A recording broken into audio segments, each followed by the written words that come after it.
අද්විතීය 200 Mbps speed එකකින් ශ්‍රී ලංකාවේ වේගවත්ම සහ පුළුල්තම හෝම් බ්‍රෝඩ්බෑන්ඩ් සම්බන්ධතාවය වන SLT මොබිටෙල් දේශීය ෆයිබර් බලවේගය ඔබත් අදම අත්විඳින්න.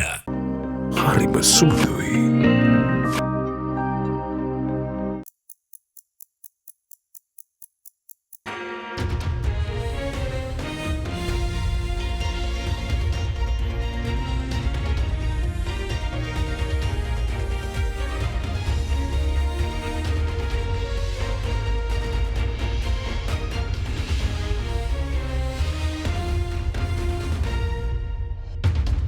Tonight on First at 9, this Sunday the 11th of June 2023. Quality of education. Issues in the university system need to be addressed soon, says President Ranil Wickremesinghe. How does the state universities function with disruptions, with vice chancellors getting assaulted? That cannot happen, I think, at some stage, and we have to face these issues and resolve it. There's no other way to do it. Says Sri Lanka's education sector needs to cater to the growing demand in the region. They are catering to our needs, but there may come a time when we have to cater to their needs. Possible. Finance State Minister Ranjit Siambalapitiya expressed confidence in meeting the IMF conditions before the review in September. Epidemic threat. National Dengue Control Unit warns the public to increase measures to control the spread of dengue, says children account for 25% of the cases reported. Alliance Finance මෙතුරු රන්නයි සේවාවෙන් රන් පවුම්කට රුපියල් 1,70,000ක ඉහළ අධිකාරම. ඔබේ විශ්වාසය දිනු සෙන්සුරයින් දැන් ළඟමැති ෆාමසියෙන් ලබාගත හැක. This is AdaDerana First at 9. Live from Studio 24 in Colombo. Good evening and welcome to First at 9. I'm Shanella Fernando in your top stories for tonight. President Ranil Wickremesinghe stressed on the importance of addressing the prevailing issues in the country's university system, adding that most of the youth in the country are reluctant to enter into state universities, even if they are selected. Addressing the CVCD Excellence Awards, the head of state said the standard and reputation of the universities should be restored and improved once again in the country's university system to attract overseas students. Further, the president said Sri Lanka may have to cater to the educational needs of the countries within the South Asian region by taking the potential rise in population into account. CVCD Excellence Awards, organised by the Committee of Vice Chancellors and Directors Sri Lanka, was held recently under the patronage of President Ranil Wickremesinghe. Organised biennially by the Committee of Vice Chancellors and Directors of Sri Lanka, the CVCD Excellence Awards recognize and honour outstanding contributions and achievements in research and invention by scholars in the Sri Lankan university system. When I speak to young people today to ask them, would you like to stay in Sri Lanka? The answer of many of them is no. Even if selected to a university, for us, UK for many of us was the second choice. If you are not selected to the University of Ceylon.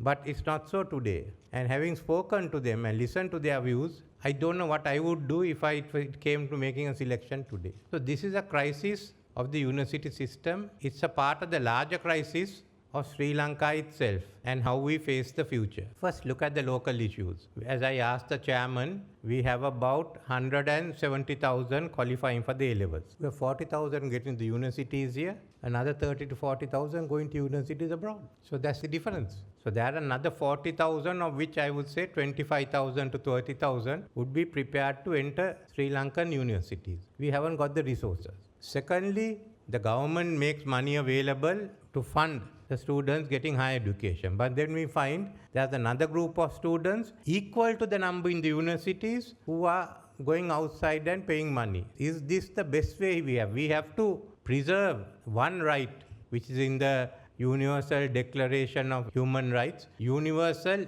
access to education. Look at the best system available for the maximum number to get their education. Standards. Where are we now? When I went to the university, our universities were high up in the list of Asian universities. How does the state universities function? With disruptions, with vice chancellors getting assaulted. That cannot happen, I think, at some stage, and we have to face these issues and resolve it. There's no other way to do it. So these are serious issues that we have to think of. If we don't tackle these issues, you are going to face serious problems of the university education. What is a university? How do you educate? You have the social media, you have the online, you have AI, you have ChatGPT, which people use for exams and some for their postgraduate research. So can these brick and mortar institutes suffice? Or are we to use the technology? If you look at the population of this South Asia in 2050, India will have about another 3 to 400 million, maybe going up to 1.7 billion. And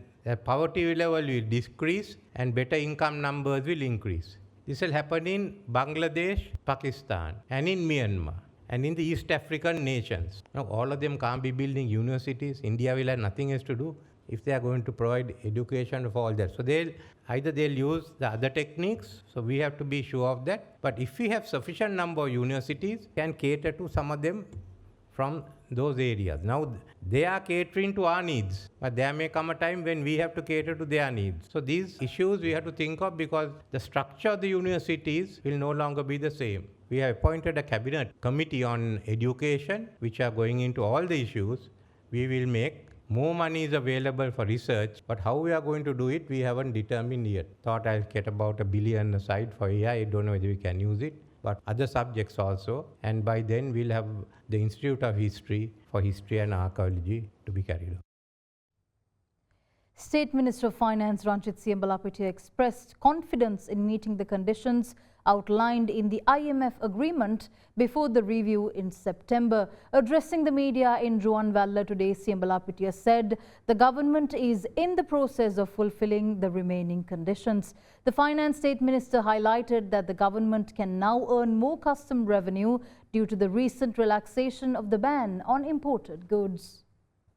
IMF එකඟතා නිසි පරිදි ඉටුවීම සොයා බලන්න මහ බැංකුව විසින් විශේෂ කමිටුවක් පත් කරලා තියෙනවා. ඒ කමිටුව කියන පරිදි අපි ක්‍රියාකාරී සැලැස්ම කාලරාමුවත් එක්ක අපි ගැටලුවක් නැතුව ඉදිරියට යනවා. විශේෂයෙන්ම අපිට ඉක්මනින් අවධානය යොමු කරන්න අවශ්‍ය කාරණාවක් තියෙනවා. මහ බැංකුව පනත පාර්ලිමේන්තුව සම්මත කරගන්න එක. අපි බලාපොරොත්තු වෙනවා තාමනුද්දේශ කරන්න. ඊට අමතරව අපේ රාජ්‍ය ආදායම තව යම් ප්‍රමාණයක් වැඩි කරගත යුතුයි. දැන් අපි පසුගිය සතියේ ආනයන සීමාවන් ඉවත් කිරීමත් එක්ක විශේෂයෙන්ම රේගු ආදායම වැඩි වෙනවා. ඒ ඉලක්කයට අපිට යන්න පුළුවන්. හැබැයි අපි කවුරුත් කල්පනා කරගත යුතු කාරණාවක් තියෙනවා. මොකද මේ අපි IMF එකත් එක්ක ඇති කරන තියෙන එකඟතාව විශේෂයෙන්ම මේ රජයේ මේ රටේ ජාතිය ආර්ථිකයේ අනාගතය පිළිබඳ සුවිශේෂී ගමන මේ අපි යන්නේ. තව අපිට මාස 3ක කාලරාමුවක් තියෙනවා. ඔය අපි ඇති කරන තියෙන එකඟතාව විශාල ප්‍රමාණයක් අපි මේ වෙනකොට ඉෂ්ට කරගෙන තියෙනවා. අනිත් ඒවට අපි අවතීර්ණ වෙලා තියෙනවා.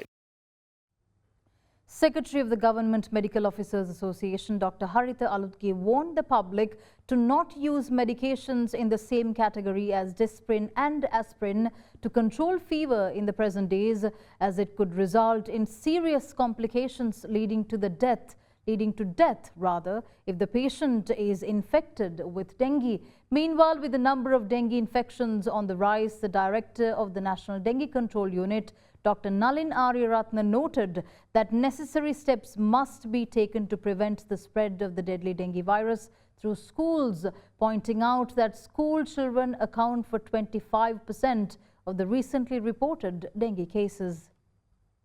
The total number of dengue cases reported from the island so far rose to 42,961. According to statistics issued by the National Dengue Control Unit, 3,557 dengue cases have been reported so far in June. In light of the rampant spread of the dengue virus across several areas in the country, a further 67 MOH areas have been declared as high-risk regions.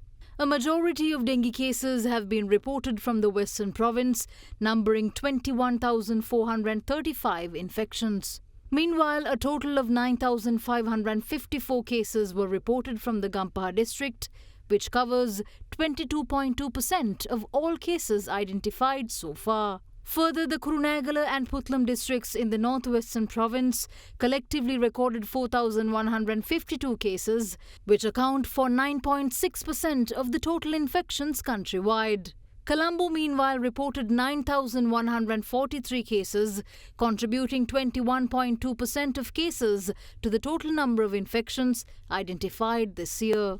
Meanwhile, taking the present dengue outbreak into consideration, several dengue prevention programs were carried out in several areas and schools in the country.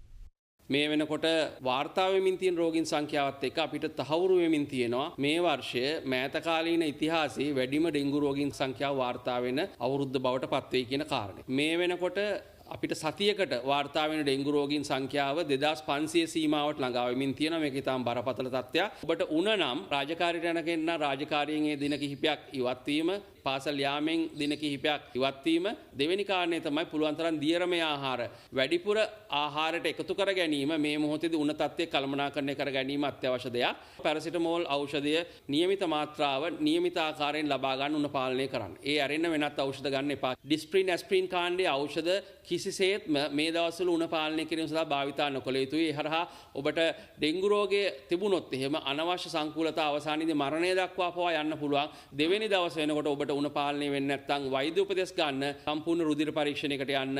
25 වගේ ප්‍රමාණය ළමුන්ගේ dengue රෝගයට ගොදුරුලා තිබුණා පෞද්ගලික වකවානුව බැලීමේදී. පාසල් තුලින් පැතිරීම වළක්වා ගන්න අවශ්‍ය සියලු පියවර ගත යුතුයි. Director of the Department of Meteorology, Shiromani Jayawardena, says that prevailing showery conditions are likely to continue until Wednesday.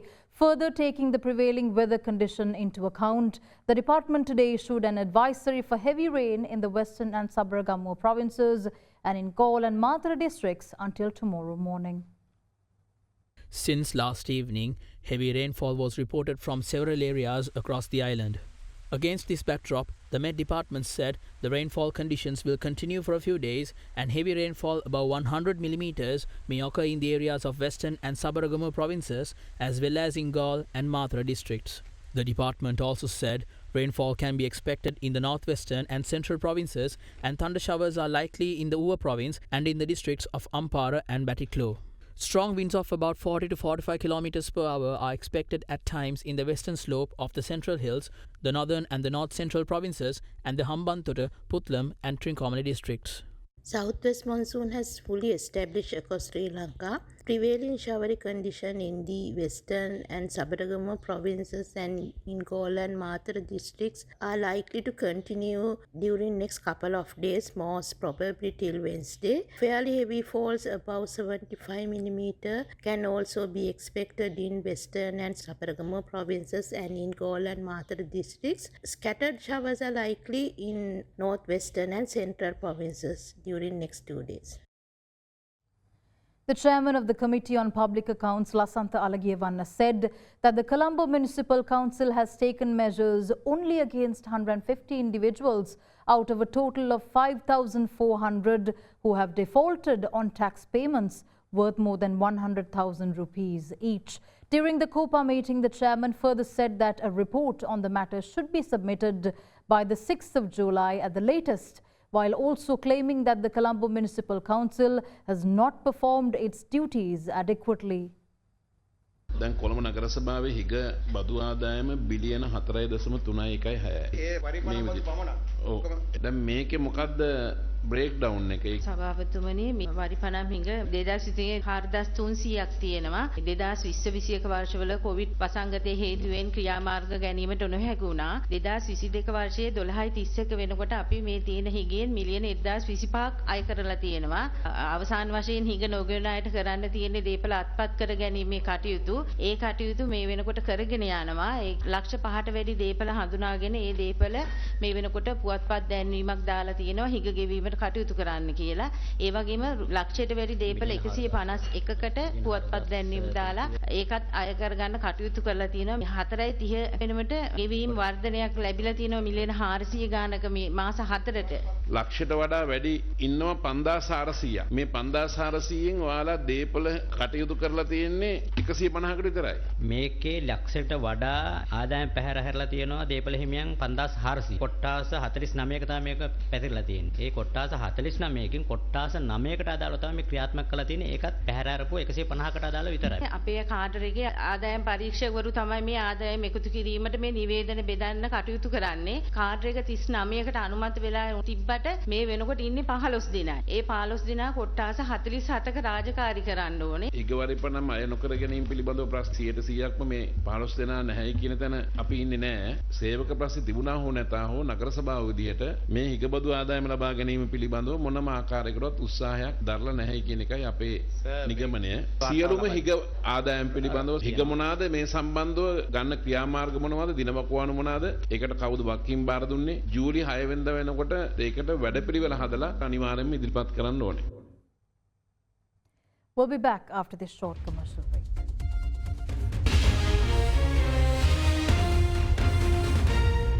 ගොඩමඩ පෙරලි කරන බලපුළුවන් කාරයා මහින්ද්‍රා යුවෝ ඩීමෝ වෙතින්.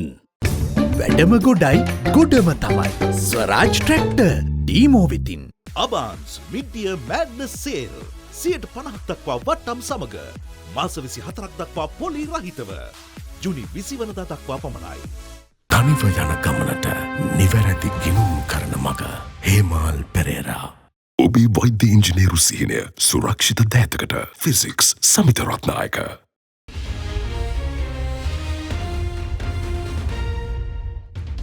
Welcome back in more news. Deputy Leader of the United National Party, Ruwan Vijayawardena, said former Minister Navin Dissanayake is likely to be appointed as a governor next Tuesday. He made these comments while addressing the media in Gampaha. Meanwhile, parliamentarian of the Samagi Jana Balawegaya, Imtiaz Bakir Makar, called on the government to hold the local government elections. අපි අභියෝග කරනවා ජනාධිපතිතුමාට එතුමද හරි අපිද හරි ජනතාවද හරි කියලා තේරුම් ගන්න ඡන්දයක් තියන්න. ජනතාව තීන්දුවක් දෙවි ජනතාවද හරි එතුමද හරි කියලා. මැතිවරණ කල් දාන්න හේතු දැක්වීමයි ආණ්ඩුව කරන්නේ. ඕනම අවස්ථාවක ඕනම මැතිවරණයක් පවත්වන්න ජනතාවගේ අයිතිය දෙන්න. අද ජනතා අභිලාෂයන් නියෝජනය කරන පාර්ලිමේන්තුවක් නෙවෙයි තියෙන්නේ. විකෘති පාර්ලිමේන්තුවක් තියෙන්නේ. කරුණාකර ජනවරමකට යන්න. ජනාධිපති ඡන්දය හරි පාර්ලිමේන්තු ඡන්දයේදී. ඒතකොට ජනතාව හරි තීන්දුව දෙයි. ලබන අවුරුද්දේ කොහොමදත් අපේ ජනාධිපතිවරණයකට මුහුණ දෙන්න වෙනවා. එයින් පස්සේ මහමැතිවරණයකට මුහුණ දෙන්න වෙනවා. දැනට ජනතාවගේ අවශ්‍යතාවලට සෙල්ලම ජනාධිපතිවරණයක් આવොත් තමයි රටේ ස්ථාවරභාවයක් ඇති වෙන්නේ. රටේ ස්ථාවරභාවයක් තිබ්බොත් තමයි රටේ ආර්ථිකය හරියට හදාගන්නේ. ආණ්ඩුකාර ධූරයේ නවීන් දිසානායක හිටපු අමාත්‍යවරයාට ලබා දීමට දැන් සූදානම්ද? ලබන අඟහරුවාදා එතුමාව ආණ්ඩුකාර බවට පත් කරන කතාවක් තමයි මට ආරංචි වෙලා තියෙන්නේ. හිතනවා මේ එන සමානයේ එතුමාට ආණ්ඩුකාර ධූරය ලබා ගන්න පුළුවන්. දැන් හර්ෂ සිල්ලා මුදල් කාර්ය සභාවේ සභාපති ධූරයට පත් කළා ජනාධිපතිවරයා යෝජනාවේ. එතුමාව ආණ්ඩුවට ගන්න හදන්නේ. එතුමාත් අපිත් එක්ක ඈත් වෙලා ඉන්න ගොඩක් අය බලාපොරොත්තු වෙනවා ඉදිරියේදී ජනාධිපතිතුමාගේ මේ ගමනත් එක්ක එකතු වෙන්න.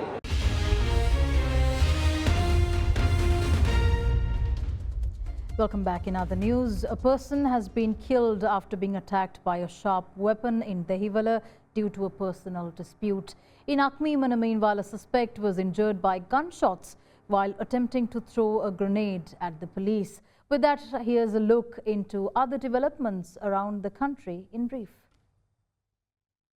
Late last evening in Akmeemana, a suspect was injured by police fire while attempting to run away after throwing a grenade at the police. This incident occurred when the police personnel who were on a mobile patrol tried to inspect two individuals, including the injured suspect. The injured suspect is currently receiving treatment at the Akmeemana hospital. It was reported that the other individual fled the scene, however, was later arrested by the police. Meanwhile, the scene of crime officers of police who inspected the crime scene this morning discovered a grenade and 105 rounds of T-56 ammunition in a bag owned by the suspects. Meanwhile, a person has been attacked to death with a sharp weapon in Dehiwala last night. According to the Dehiwala police, the crime has been committed owing to a personal dispute. The victim, who sustained injuries, was pronounced dead upon admission to the Columbus South Teaching Hospital in Kalubowila. The Dehiwala police conducting investigations into the matter said the suspect who committed the murder had already fled the area. Meanwhile, in Gaul, 8 students who were bathing at the Thalpe beach were swept away by the water current last evening. However, a group of police and area residents managed to rescue 7, while 1 student still remains missing. According to the police, a group of students who had gone on a trip organized by a tuition class in Kurunagala had suffered this unfortunate turn of events. With that, we wrap up tonight's edition of First at 9. Thank you for joining. I'm Shanella Fernando. Have a good night.